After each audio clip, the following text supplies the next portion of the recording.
From the shadowy depths of the city, where justice and mystery intertwine, emerges a broadcast as daring and vigilant as the masked Avenger himself. You are tuned into the Green Hornet case files, unveiling the legacy and cultural significance of one of the greatest crime fighters of all time. Now, let the adventure begin. Here are your hosts, Kory and Greg. Don't you think we should have like really cool crime fighter names or something? Yes. Instead of Kory and Greg. I've always thought that. Okay. All right. I'm really hoping Fat Kato doesn't stick. Well, the only person that brings it up is you. Right, because it's funny. In my other life, I used to be called Fish, but that's not a real crime fighter kind of name. I don't know. The calling card really gets noticed after a couple of days. Yeah. Like guests, they stink. Fish that anyway. Hey, welcome back. It's episode 3 of the Green Hornet Case Files. I am Greg, and I am Kory. And until we have better names. Yeah, until we have better names. Somebody asked me about the voice at the beginning of the podcast. You shared that with me. Who that was, and it's Lauren Bacall. Okay. That's what we're going with. That's what we're going with? I'm down with Lauren. That's good. That's good. She was doing her absolute best, Lauren, but actually it's my wife, Gail, and she has done a lot of radio and voiceover stuff with me as well. Oh, yeah. I remember on the former cast, she did the outro. Yes. And you did something to her voice that I didn't recognize it right away. But she was doing her best, Lauren Bacall. We're both huge fans of the 30s and 40s, and so she's all about that kind of film noir-y kind of. I'm the type of person that has to have noise when I sleep. And I can't put on music because I'll listen to it. I have a hard time doing. I thought, I could do podcasts or old radio. Now I listen to it. Yeah. I need something I've seen 12,000 times. So it's banal white noise that helps me fall asleep. So I've been watching The Fresh Prince of Bel-Air. Which has absolutely nothing to do with the Green Hornet. You'll see where I'm going with this. Here it comes. And it was because you mentioned Lauren Bacall that made me think of it. When I woke up this morning, so 5:30 this morning, I wake up to the sound of Zsa Zsa Gabor. Okay. Who had done a guest episode. That's right, darling. Yes. So, and I woke up, came out of the groggy state thinking I was watching Green Acres. Oh, really? Because I used to watch Green Acres all the time as a kid.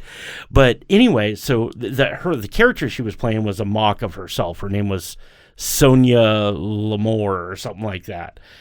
But they kept referencing all these movie posters that were hanging up in her house, and it was like Clark Grable and Lauren Bacall. There you go. That's where okay. That's my tangent. So not a direct tie-in, but no, but it just made me think of it. And whoever it was that referenced the opening, they called her our Miss Case. Yeah, and I like that. We have our own Miss Case. I thought that's what you were just going to stick with. I should have. I actually should have. Give her credit, though. A couple of things, some shout-outs I want to do before we kind of jump into things. This episode, we wanted to get into the first movie serial. The Tunnel of Terror. The Tunnel of Terror. Yeah. But to get to that, there's a few things some business and things that we want to get through. A big shout out to my friend Randy Saffle, who has been doing our artwork. Yes. And, they're so cool. So if you're so inclined to check it out, go to Instagram and just type in Saffle, Saffle Designs. Saffle Designs, and Randy just he does some incredible stuff. He's just knocking it out of the park. It's and so not only cool. graphics, he does 3D design too. Well, the Sting that I Yeah. carry, and I have the old gas gun, the 1940s gas gun, and he did designs on both of those, and they're just excellent, absolutely excellent. You know, it's funny because every time I see them, every time you share a new one with me, I'm like, it just adds an air of legitimacy that we don't deserve, but I kind of love it. And he's a heck of an artist. Yeah. He is a really good artist. Does a lot of oil paintings. He's kind of a Western-themed kind of artist, but he does all this other side stuff. So big thanks to Randy for doing that. We definitely appreciate you, Randy. Yeah, definitely. Some shout-outs, too, to some folks who have sent some really, really nice comments. We've had comments from James McMahon and Brian Grantham, a number of others. I don't have everybody's names down here. If we were going to do shout-outs, Yeah. we'd be here for... Yeah, it's been crazy. Again, we kind of touched on it last time before our interview with Martin that the outpouring was kind of shocking. Yeah. And I mean, like, we're not talking, thousands, but I mean, it's really like, wow, there are people who really genuinely care and care enough to put up with us. Well, yeah, there is that. There is that. Nice email from Todd Stutz, who says he's been a Green Hornet fan since he first saw the TV show in 1966, then found the radio shows. We're going to talk about movie serials and the stuff that he hasn't gotten into yet here in just a little bit. If you do have a comment, a question, maybe we can, maybe we can't answer it. Probably not. I'll have to grab the book here and look it up. But send us an email at podcast@greenhornet66.com. Again, the outpouring, one of the things that Martin had said and explained that you initially had found kind of incendiary, that was one of the first comments that you sent me, was somebody going, ah! Yeah. And I totally appreciated the fervor behind it. Yeah. And they were in disagreement with Martin's assessment. And I think the explanation was slightly off kilter from what his intent was. I think the word specifically that everybody kind of keyed in on, same with you, that your jaw just dropped at the word coward. Coward. Yeah. Yeah. And that wasn't quite, because he was still referring to him in a heroic sense. Mm-hmm. And so it was this, like, overcoming that fear to be the hero, which is what makes a hero at the end of the day. But I expected it as soon as we recorded it, and y'all did not let me down. Well, I'm happy we didn't let you down. Had some other conversations this last week with Scott Garrison. Nice chap that actually got turned on to us by the guy that we gave the shout out, last time around, Kevin. Oh, cyclical. I love that. Yeah, it's, a friend of the friend. It's I have another podcast I'm getting ready to launch called The 6 Degrees of Conversation, the 6 Degrees thing. Kevin talks to Scott. Scott talks, I like it. And then I'm going to go down a little bit of a wayward path here for just a sec. Kim Baert sent me a note how much they liked the show, and I don't know if Kim's a guy or gal. Okay. But I always do what I do, and that's click on everybody's profiles and, go check them out. Well, Kim's profile picture is a picture from Wichita, Kansas, probably back in the 70s or 80s. There was a late-night horror host called The Host. Oh, okay. Yeah. And the name of the show was called Nightmare, and it was The Host and Rodney. Rodney was his Igor-y kind of character. And I don't know why I like that so much. Just Rodney. It was awesome. And the guy who played the host was a guy named Tom Leahy. I know this because I grew up on Tom Leahy as the host and another character he did. Yeah, we have discussed this several times. He did another afternoon character called Major Astro. And so growing up, we ran home to this is, even before the Dark Shadows-y kind of thing, where you had to run home so you could watch Dark Shadows, where you ran home to see Major Astro, because Major Astro would play all the cartoons. Oh, okay. Right after school. Yeah. So Tom was the host, and I knew Tom. I had gotten to know Tom a little bit over the years. And Tom was the inspiration for a TV show that I created out here back in the mid-'90s called Friday Fright. Yep. And you're familiar with Ravina, the goddess of Stonehenge, and her one-eyed blind mute dummy dwarf, Enoch. Yep. And so there was 6 degrees kind of thing here, was seeing Kim's picture of being the host and being, throwing me back to all that, and my inspiration for the TV show Friday Fright. So when Friday Fright just it was 2020 got the airing on the streaming service. 2020 or 20, well, it was 2 years in a row. It was 2020 and 2021. I think so. I think so. The Film Detective. Yes. Which, big shout out to them. It was really cool to see it. I was in California when the first episode aired on the streaming service, and we watched it down down there, and it got a great reception from all the weird hippies I was hanging out with at the time. I'm glad hippies loved us. I'm glad they really did. Many other ideas may be in the offing with maybe we'll marry the Friday Fright folks with the Green Hornet at some point in time. Friday Hornet. The Friday Hornet. Green Fright 66. Yeah. Let's give ourselves a little buzz on that one, shall we? Hey, before I jump into the main topic, the theremin sound, did you know that, I just gave it away, the buzz was made by a theremin? I didn't, but as soon as you just let the cat out of the bag, I can hear it. You can hear it. And a fellow friend of mine has a theremin that he loaned me, and I worked with that sucker for hours trying to get that sound, and I just could not get it down. Moving your hand or whatever it was. Did you know that there's an app? There's a website that you can go to. Of course there is. It's called Theramix. Oh, that's kind of cool. And it's, if you want to do this out there in Green Hornet land, it's theremin.app.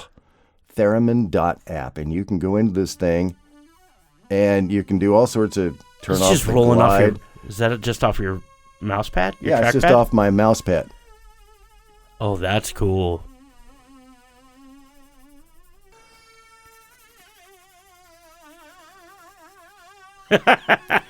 And you can change the waveforms, different oscillators here on the whole thing. And I'm an old synthesizer guy from way back, but I'm loving it.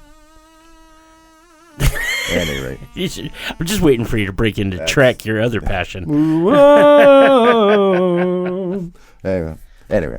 No, that's really cool. So that's where the sound clip came from? That's where my sound clip came from. Very well done. They used one back in the 30s because the theremin, I think, was invented in maybe the teens or 20s originally, which blows my mind that electronic instrument was made that long ago. Well, I mean, coming off the wavelengths that you're just fluctuating, I can see a total accident. I mean, I could be wrong, but if you know the history of the theremin podcast at Green Hornet 66, I'd like to know. I had a friend contact me this week, and I will be attending my first non-horror related con. Oh? I'm going to SummerCon in Puyallup. But I was curious if the Hornet and Batman are going to make an appearance. We are talking about it. It's in kind of a prime vacation time. Mm-hmm. We missed it last year because of vacation. But at this point in time, we are talking about it. My buddy John, who is Batman to my Green Hornet, keeps asking me about it. He sent me a picture last night. I think it was last night. Priscilla Presley is going to be at SummerCon. And I said, Priscilla is now a superhero? don't get it. But anyway. Well, Hey, congratulations. I was pretty excited. The only cons I've ever been to are horror themed because, well, I did a horror podcast for a long time. I'm stoked on this one. I'm getting to, I already got the picture set up. I'm going to go meet Ron Perlman. Nice. So I get to meet Hellboy, and that's a big one for me. Yeah. But I was kind of thinking that if you do attend, that maybe we could do an on-location small mini Hornet episode. Not a bad idea. So, I'd have to pack some gear. I know I'm springing this all on you mid-recording. Yeah. Well, what better time? I'm a captive audience at this point. All right. Well, SummerCon here in Washington State happens mid-June, I think. Yeah, something like that. So yeah. It's like 2 weeks before I go on my cruise. Oh. Oh well. So, but I'm going. I'm excited. Nice. So, what was your other little tidbit you wanted to tackle? I think I want to save it. Okay. To the end of the other discussion. Okay. If we can do that. You watched right after we decided to do this Green Hornet case files. You jumped right in and watched the first episode, Tunnel of Terror, of the 1940 movie serial. Yep. And you texted me or called me, I can't remember, and you were jazzed. Oh, so my experience with the Hornet, like we've talked about, had not included that. And it is such a good version. Like, it might be my favorite version. Really? It really is. I do love the radio stuff that I've listened to. And, I mean, obviously, we've talked, the TV show is fantastic. Yeah. But as far as the character, the storytelling, that's my favorite zone, is that 40s take on it. And it's, first off, the quality of what is out there for you to watch if you decide to go look and watch the serials, even just off of the internet streaming service of YouTube. Yeah. The quality of the video blows me away. It's so crisp and so clean. It's not all degenerated like I expected it to be. Do you know that they've just released it on Blu-ray? No, I did not know that. Last year, I think a year ago, they released it on both serials, the 40 and 41, on Blu-ray, and I immediately picked them up.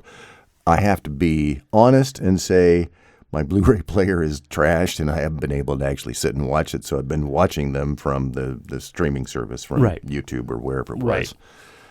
And I had them, I think I had copies of them from probably somebody else on my Plex. Yeah.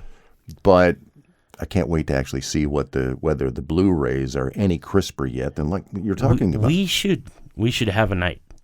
We should. Get some like vegan chili going down. Yeah. Hit it up. I'll get my vegan chili going.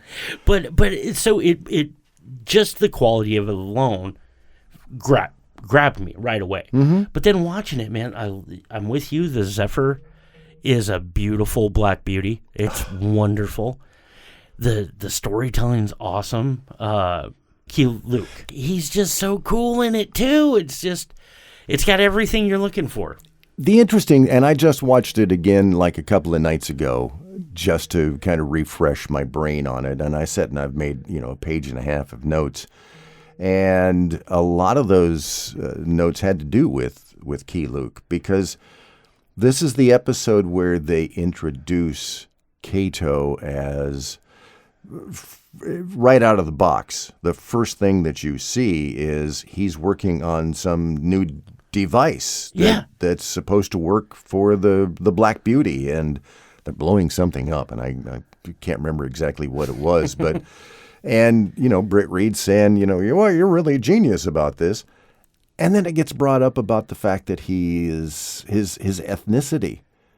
And, Kato's ethnicity is all over the flippin' place. Well, and that indeed is a discussion for another time. I want to, yeah. And we've kind of dabbled in it. We've discussed it a little bit, but Key Luke just brings, there's something to it that's quite a bit different than Bruce's. Oh, yeah. And I think the modern look at how we see Kato is so funneled through Bruce Lee. Like, just everything post him is that Kato. Mm-hmm. Even into, what was the Danny Yen movie? Donnie Yen. Donnie Yen, yeah, Yeah. The Fist of Legends. I think that's right. I'm not 100% podcast at Green Hornet 66. But either which way, that's, he's doing he's doing Bruce's Kato. But it's, Key Luke's version is just so Johnny on the spot and cool and, again, a genius. Like, that aspect. Not that Bruce didn't have that aspect, but it was really more focused on the physicality as opposed to the Alfred/Q of the character. Yeah, those that supplied the toys, the gizmos, the gadgets, the explosions. Yeah. But not only does Kato do that, one of the scenes in the show, I think Kato just does like this flying leap and takes somebody out. And it's like, I know there wasn't a stuntman for that because it was Key, flying through the air. Yeah. And it just always kind of blows me away. And then there's one scene a little bit later on where they're getting ready to go out for the very first time as the Hornet and Kato. And it's Gordon Jones, who is the Green Hornet, Britt Reed at this point in time. And I'll say this right now. I'm not super stoked with Gordon Jones as Britt Reed. I get that. But he pulls out of a drawer the mask, and he says, Kato says to Britt Reed, "Is this what you were looking for?" And he says, "Oh, this is brilliant. This is absolutely," and turns it around. And all the screen captures that I've been doing to make sure that my mask looked just like that one is from that scene. And then he also pulls out the gas gun. Right. Which is made off of the old German Mauser, and adds the little canisters, whatever they are. But it was such an incredible intro to the whole thing. So, and that's kind of what I was like. I was sucked in. Like, I don't want to be. I like older media, like across the board. But there was something about it that just was a little bit head and shoulders above what I was expecting, honestly. And I'm with you. Jones is fine, but the atmosphere and the storytelling of the serial, specifically Tunnel of Love, is Tunnel of Terror. Tunnel of Terror. Tunnel of Love is it's another whole different movie. Story. Actually, wasn't episode 2 Tunnel of something else? Tunnel of Thunder or something? I don't remember that. Might be Tunnel of Love. I don't know. It's the porn version of. And yes, most definitely on that one. All right. I'm sorry about that. But what I'm getting at is the Tunnel of Terror is such an awesome introduction to the character if you don't have any other familiarity with it. Like, my boys had never seen any Green Hornet. Yeah. They sat and watched all 21 minutes of the first one. Cool. So, and dug it. I mean, they didn't ask to watch a bunch more, but it was something. And, it was made in the same vein as all of the cliffhanger serials. Yeah. Very simple as far as the premise. It's the bad guys. It's the syndicate. Like Martin was saying 2 weeks ago. It's the syndicate in this particular instance, and it's the boss. Yeah. You never see the boss until, at some point in time later on down the road. And it was always, racketeering. It was, some kind of, we're going to wreck the streets. We're going to put bubble gum on the streets or something. I don't, some weird thing. Yeah. But you look at those compared to the problems we have today, and it's like, it was nothing. Well, yeah. But it's 1940. It wasn't nothing then, though. Yeah. You know, I mean, like, it's when you got to worry about guys running booze, Yeah.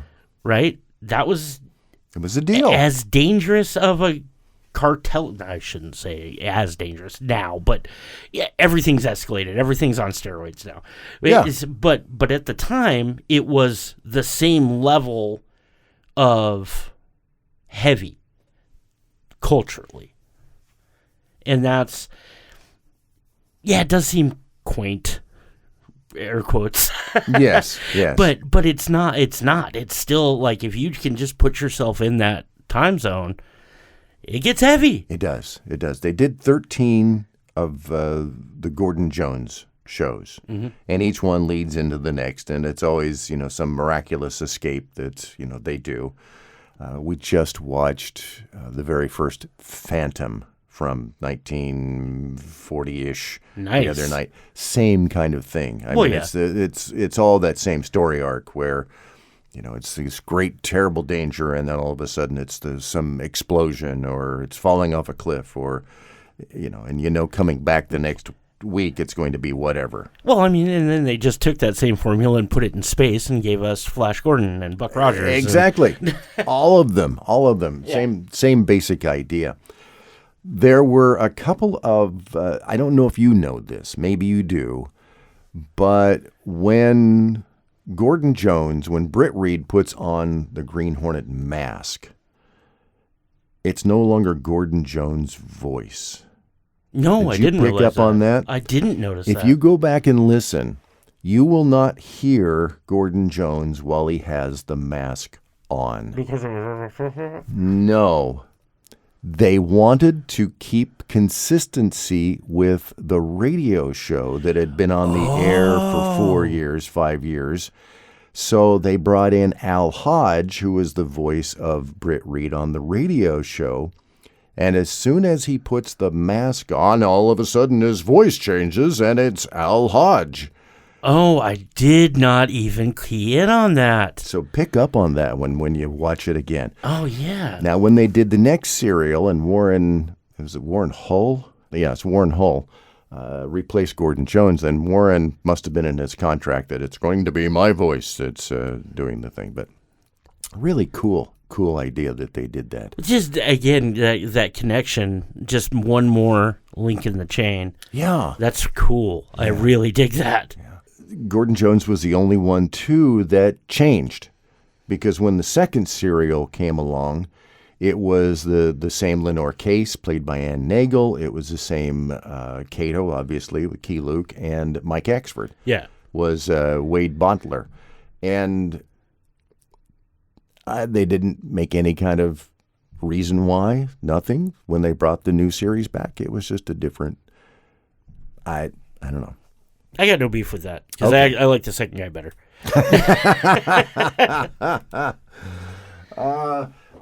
And there is a little tie back in with the DVD collection. If you buy the DVD collection, the liner notes were written by Martin. Really? So there you go. But that's not included in the Blu-ray? It's just the DVD? In the Blu-ray. Oh, okay. In the Blu-ray. Okay. So, yeah. And I can sure help you out with that at some point in time. You make the chili. I'll bring the Blu-ray player, man. We got this. We got it taken care of. I went through some of the lines in the show, just kind of blow me away. Reed at one point and says, "I'm not just a playboy." I'm thinking, okay, well, it's an establishment, because they do reference Senior Reed. Yeah. A couple of different times in the show. They never address where he is or what has happened to him in the serial, in that, at least the first one. Right. That I picked up on. Maybe I, took a nap at some point in time. I am getting on in my years. Okay, go ahead. I had a question, but... All right, go ahead. No, just out of curiosity, do you watch it? Do you ever just put it on and watch all the way through, like 3.5 hours or whatever it is? Yeah. Okay, just as one movie? Yeah. And in fact, they did go back and re-edit into a movie at one point in time. Yeah. Yeah. So it is one of those things that I can put on and just kind of keep one eye on it while I'm doing something else, and I do that quite often. Heck yeah! All right. Yeah. I haven't gotten 3 hours to do it. Not with your work schedule. No, but I really want to, because yeah. So they mentioned at one point in time something about the horn on the Black Beauty sounding like the giant green hornets that they had in Africa. So my wife immediately hits up, Google, and should I be giving Google a plug at this point? It's become eponymous with. It literally went from a noun to a verb. Yeah. She did a little bit of research, and there is actually a very large dark green wasp from Africa called the cuckoo wasp or the emerald wasp, and there's something like 3,000 different species of wasp. I didn't realize. I had no idea. There really is a green hornet out there. Wow, I'm going to Africa. I want to have fun. I'm going to stay right here. You go, boy. You just go and have a good time, okay? Just you and Africanized bees. Oh. There we go. Saturday Night Live. What was the giant wasp, or the giant, what was the hornet, the one that we had here in the States? The murder hornets. The murder hornets. There you go. I don't know. It's kind of a crazy thing. Ms. Case at one point in time says that, I've been working for Reed Sr. for over 5 years, so now she's established. That kind of threw me. I hadn't picked up on that before. She's been there.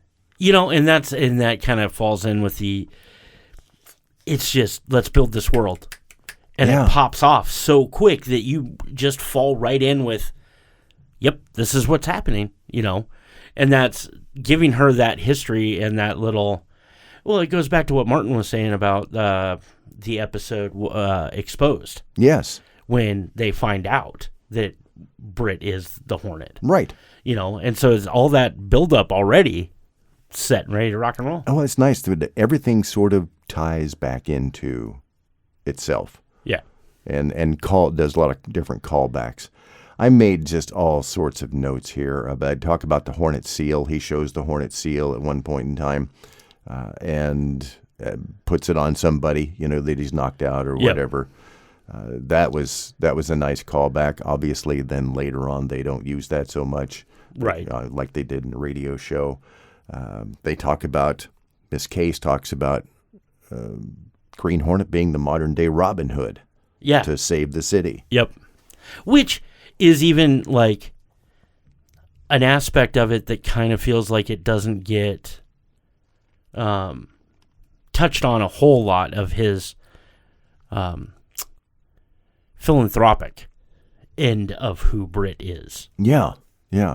I know they do a lot in the comics because they're, he's always showing up for these parties where he's supporting this or supporting that. They did, was the Batman and Green Hornet episode tie over, if I remember right, that happened in that. They both wind up on a train. Bruce and Britt, yeah. Yeah. And thought that was, Britt's there because he's covering it for the newspaper, and Bruce is there because he's donated or whatever, which I thought was kind of cool. A lot of the shows, we're talking about Kato and how Key wasn't really channeling Bruce Lee. Obviously, it didn't channel Bruce Lee, but I think Bruce in many ways probably was channeling. Oh, yeah. The other way around. Yeah. Because he does. He gives a guy a massive karate chop at one point in time. Yeah. Does that jump up straight up in the air kind of thing and whacks him on the back of the neck. Which is so fun. It really is. It really is. That's the word that kept coming back to me on my rewatch. It's fun. Like, it's serious. It's not silly. It's not funny. But it's fun. You just come out of it going, yeah. I can't wait for the next one. One of the aspects, too, that gets me, and I'll say this very tongue-in-cheekly, coming from a newspaper, a media background, let me just say, coming from a media background, is at one point, two of the reporters are showing up at a crime scene expecting to be allowed into, the crime scene. And they used to show that a lot, where reporters were almost as important to the crime scene as the police officers that were coming in. And that's changed a lot. Well, yeah. Reporters are now. But I mean, like, that's going all the way back to really the key of media sensation of crime going back to is Jack the Ripper. Yeah. The newspapermen were right there and allowed in and going all over the place. And they didn't have photographers. They had sketch artists. Yeah. That would come in and draw the whole scene. Which we're still doing now. And, Right. But I mean, taking that same, I feel like we're kind of missing the guy with the little press card in his fedora. Yeah, exactly. You know what I mean? Exactly. That had that power to be able to, because that's how we got the story out, was we had to have the reporters and we had to have the newspaper. And, there was radio, but they had the same reporters that were going around to the scenes. So it's an awesome episode, an awesome way to bring the visual to what the radio show was. And I think, very well timed with having the radio show for this many years and then all of a sudden. Right. And it was huge. At the time, when it hit, it was a hit. Yeah. So, I mean, because it was that, especially to your 8, 10, 12-year-old kid who got his nickel and went down and got to sit through the serials, man, that was the jam. It was. It really was.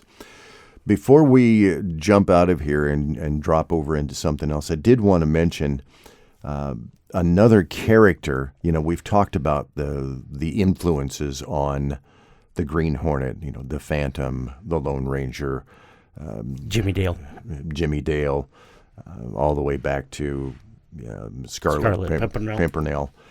But I've been aware of another character. I wasn't quite as familiar with the character of Bulldog Drummond. Have you ever heard of that name? Nope, that's a new one to me. Okay. Bulldog Drummond was a character created by Herman McNeil, also known as H.C. McNeil, but mostly he wrote under a pen name, a pseudonym of Sapper, Sapper. Okay. And if you look at the character of Bulldog Drummond, it's in this exact same vein. Okay. Of I'm rich, and in Bulldog Drummond's case, he's come out of World War I. Oh, as a captain. He's known as Captain Drummond. He's come out as a captain, and he has all of these other guys that were in his company that were very, what's the word I'm looking for? They were his men and loyal to him. And he's bored. They've come out of the war and they're all bored because they have nothing to do. He's a rich guy. He just goes down to the club, and drinks and, whatever. Carouses. And he puts an ad in the paper. I'm actually listening to the audio book, the very first audio book, which was done back in 1920. Okay. And he puts an ad in the newspaper looking for adventure is what he does. And he has someone that reaches out, somebody's looking for their lost dog or, whatever. No, that's not what I want to do. Right. And finally he winds up finding that one, and that's the book is all about. This vigilante kind of thing that he's become. And they mention a number of times in the book about, well, shouldn't we call the cops? No, we don't want to call the cops. Why would we do that? It just brings me to the realization that the world is now full of billionaires, and not one of them is a crime fighter. It makes me so mad. There's not one cape or mask in anywhere. No, just a stupid space race. Oh, God. All right, the first episode of the 1940 movie serial is The Tunnel of Terror. Not the Tunnel of Love. Not the Tunnel of Love. If you want to see that one, that's late night television for you. Key Luke gets third billing in the show. That's brilliant for 1940. Huge. It is just huge. And that's, again, a whole topic that I want to talk about. It's on YouTube. If you want to try and find a decent, if we can find a decent link, we can link it over on the show notes. I found both like a playlist that is each individual of the serial, and then I did find the cut together. Oh yeah, the movie version that they did. Yeah, okay, and we'll link those in the show notes. Yep, which would be awesome. And is that it? Is that the show? I think so. Well, we had one more topic that you wanted. That was the topic, talking about Bulldog Drummond. Oh, Bulldog Drummond. Okay. Yes, I wanted to circle back at the end with Bulldog Drummond. Is it wrong that I just picture Gary Coleman?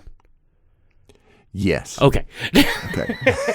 Just thought, you need a little buzz for that. Well, it's the only Drummond I can come up with. Yeah, there you go. So if you have not had a chance, be sure and visit greenhornet66.com. We appreciate the comments that everybody has been coming to the table with. I just can't thank everybody enough. Oh, it's making a couple of dorks feel real loved. Yeah, dork is the word. All right, the Green Hornet Case Files. Kory and Greg, and we're ready to roll on out of here? I think so. All right. Thank you, listeners. Thank you, and we will see you on the next show. Yeah. The cliff. How can we do a cliffhanger on the show? Can we do a cliffhanger? What is the next topic? As the night envelops the city once more, our journey through the hidden alleys of history and valor comes to a close. You've been riding shotgun with the Green Hornet Case Files, where the echoes of the past meet the voices of the present. Tune in again for the next thrilling adventure, where shadows speak, secrets unfold, and the legacy of the Green Hornet continues to inspire. The Green Hornet Case Files is a Grail Productions podcast. The Green Hornet is owned exclusively by Green Hornet, Inc. Until next time, vigilant listeners, keep your wits sharp and your spirit unbreakable.